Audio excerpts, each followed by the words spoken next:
আসসালামুআলাইকুম, আশা করছি ভালো আছেন। আজকে নতুন আরেকটি পিঠার রেসিপি শেয়ার করে নিচ্ছি। দেখে নিশ্চয়ই বুঝতে পারছেন মুগ ডাল। ইয়েস, আজকে আমি মুগ ডালের পিঠা বানিয়ে দেখাবো, যেটাকে মুগ পাক্কনও বলা যায় বা মুগ ডালের পিঠাও বলা যায়।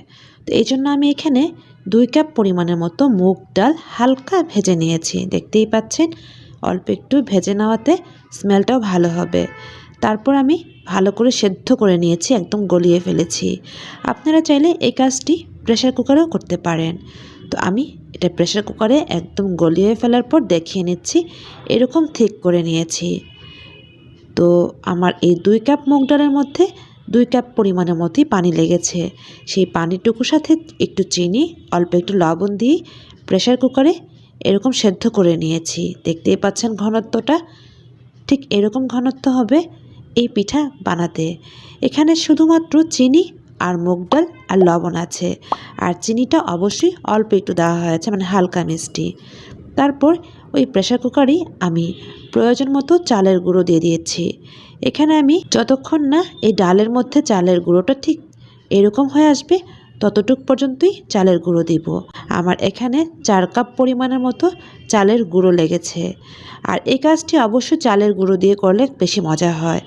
আপনারা যদি ইনস্ট্যান্ট খেতে চান সেক্ষেত্রে ময়দা দিয়েও করতে পারেন, বাট চালের গুঁড়োর পিঠা একটু ডিফারেন্ট এবং টেস্টি হয়ে থাকে, তাই না? আলতো আলতো করে নাড়িয়ে নিচ্ছি।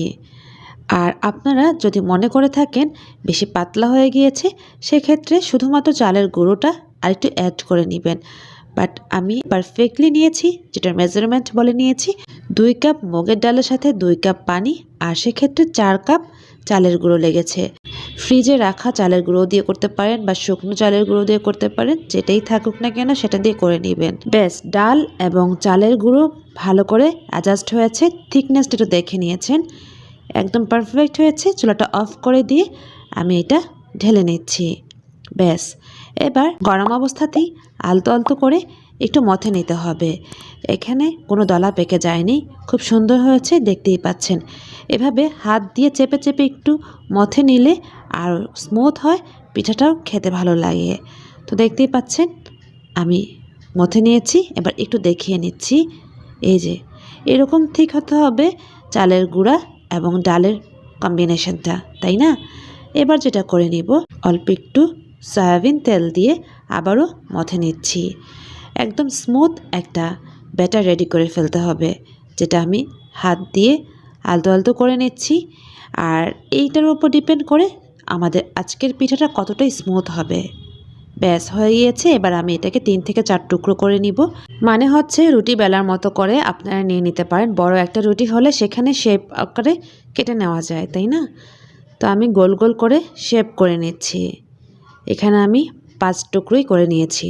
ব্যাস, এবার একটা প্লেটে নিয়ে নিয়েছি আর একটা ভালো করে গোল করে নিয়েছি।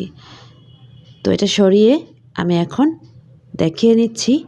একটা সুই নিয়েছি আর এরকম কাটা নিয়েছি।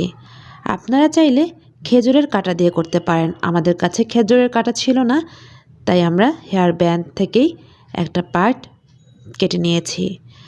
তারপর বেলুন দিয়ে এরকম রাউন্ড শেপ করে নেওয়ার পর এটা শেপ অনুযায়ী কেটে নেবেন, যার যেরকম ইচ্ছে সেরকমভাবে শেপে কেটে নেবেন।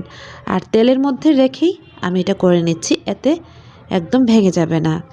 তো দেখতেই পাচ্ছেন, প্রথমেই যেটা এই পিঠার মধ্যে আমরা করে থাকি তেজপাতা, মানে তেজপাতার মতো কেটে নেওয়া হচ্ছে, দেখতেই পাচ্ছেন। আর এটা এভাবে করে কেটে নিলে ভেজে নিলে খুবই ক্রিস্পি হয়। মাঝখানেরটা একটু এরকম শেপে কেটে নিয়েছি। একটু আইডিয়া দিয়ে নিচ্ছি, আপনারা যেরকম ইচ্ছে কেটে নিতে পারেন। আমরা কাঁটা দিয়ে একটু আর্ট করে নেওয়ার পর সুই দিয়ে এভাবে কেটে নিচ্ছি, যেটা আমরা সবসময় খেজুরের কাঁটা দিয়ে করে থাকতাম। তো খেজুরের কাঁটা না থাকার কারণে এই দুটো জিনিস ব্যবহার করে নিচ্ছি, সুই আর হেয়ার ব্যান্ডের কাঁটাটুকু আমি নিয়েছি, আর একটা কাঁটা চামচ লাগবে। ব্যাস, দেখতেই পাচ্ছেন কাটা হয়ে গিয়েছে। এখন এই তেজপাতা যেটাকে বলি, যেটা কেটে নিয়েছি এটাকে আমরা তেজপাতা বলি।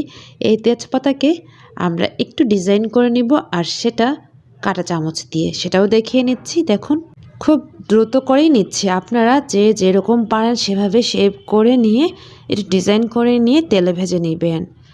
আর এই মুগ পিঠাটা খুবই মজা হয়। এটাকে অনেকে মুগ পাক্কন বলে থাকেন।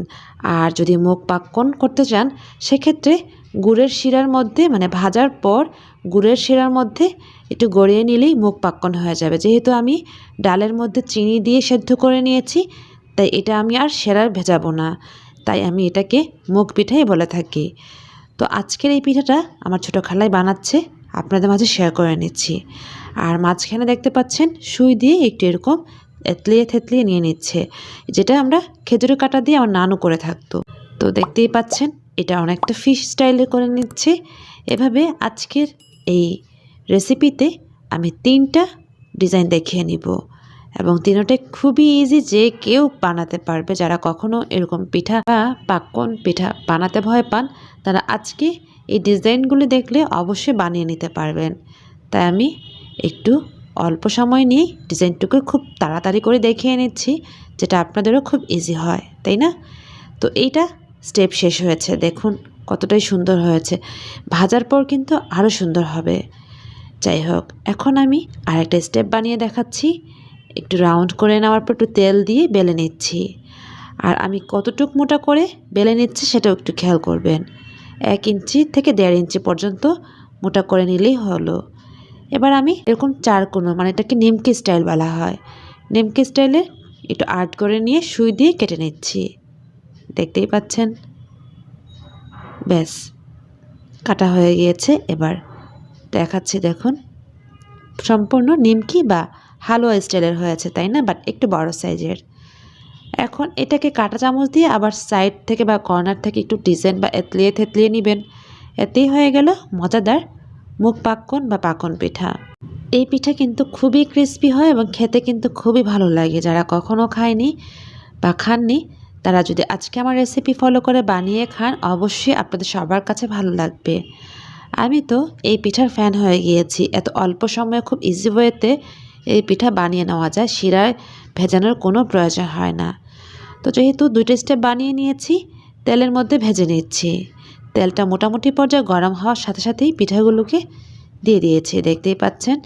আর চুলার আঁচটা কিন্তু একেবারেই মিডিয়াম থেকে লো হিটে রাখতে হবে, এতে খুবই ক্রিস্পি হবে। বাড়িয়ে দেওয়া যাবে না, বাড়িয়ে দিলে এক পাশ পুড়ে যাবে কিন্তু ক্রিস্পি থাকবে না। এটা ভাজতে ভাজতে আরেকটা স্টেপ কেটে দেখাচ্ছি। এই যে এভাবেও কেটে আপনারা শেপ করে নিয়ে কাঁটা চামচ দিয়ে সাইডে বর্ডার দিয়ে নিতে পারেন, অথবা মাঝখানে এরকম সুই দিয়ে আলতোভাবে এঁকে নিতে পারেন। তো আমি জাস্ট আইডিয়া দিয়ে নিয়েছি, ডিজাইনগুলো দেখিয়ে নিয়েছি। আপনারা কিন্তু ইজিলি বাসায় এভাবে করে আমাকে কমেন্ট সেকশনে জানাবেন আপনাদের কার কাছে কেমন লেগেছে। এভাবে আর্ট করে কেটে নেওয়ার পর যখন ভেজে নিব তখন কিন্তু আরও সুন্দর লাগে দেখতে এই পিঠাগুলি। তো সবগুলি পিঠা মোটামুটি পর্যায়ে কাটা হয়ে গিয়েছে। এবার অল্প অল্প করে ভেজে নিব ডুবো তেলে। এক সাইড মোটামুটি পর্যায়ে হয়ে যাওয়ার পর উল্টে নিতে হবে। তো দেখতেই পাচ্ছেন আমি অল্প আছে একটু ব্রাউন করে ভেজে এই পিঠাগুলো তুলে নিব। আরেকটি কথা বলে নিচ্ছি, অনেকের প্রশ্ন থাকতে পারে যে আমি এটাকে শিরায় দিতে পারবো কি না। তো আমি যেহেতু ডালের মধ্যে অল্প একটু চিনি দিয়েই করে নিয়েছি, যতটুকু চিনি আমরা পছন্দ করি অতটুকু চিনি দিয়েই করে নিয়েছি, তাই আর এক্ষেত্রে আমি শিরায় ভেজাবো না।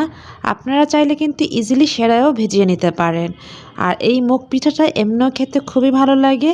এই যে মুগ ডালের যে একটা স্মেল, একদম মানে মনে হয় যে খেয়ে ফেলি সবগুলি পিঠা, এরকম একটা সুন্দর স্মেল নিয়ে আসে এই মুগ পাক্কন।